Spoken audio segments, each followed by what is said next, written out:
the most devastating of which began at 05:45 hours on the morning of May the 10th, 1940.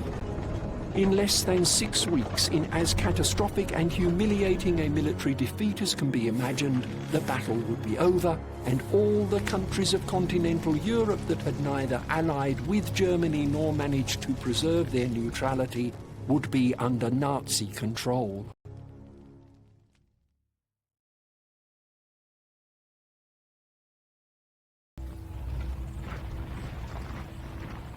The plan that the German High Command, the Oberkommando des Heeres, or OKH, had for the invasion of Western Europe forecast the defeat of France and the Low Countries and the isolation of Great Britain. But that was the extent of German planning in the West. There was no plan for the exploitation of conquered territory. For that sort of vision, we must turn our eyes, as Hitler did, to the East, where German plans were very different.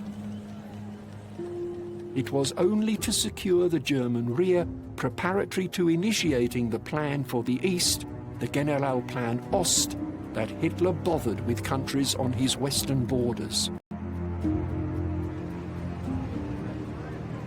Once Western Europe was under his heel, Hitler would turn to realize his great vision of an empire in the East.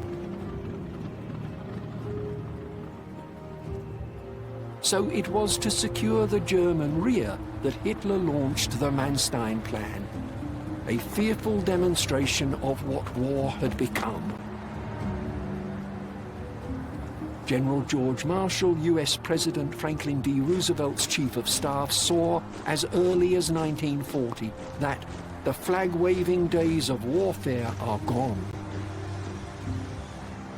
Nikolai Voznesensky, chief of the Soviet State Planning Commission, warned of a war of engines, a war that is won not on the battlefield but in the factories.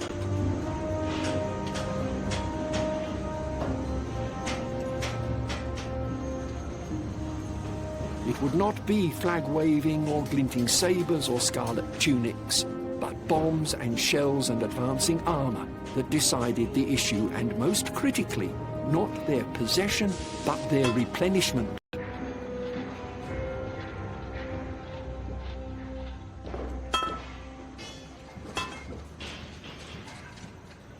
The strength of a German panzer division by March 1945 would amount to 54 tanks.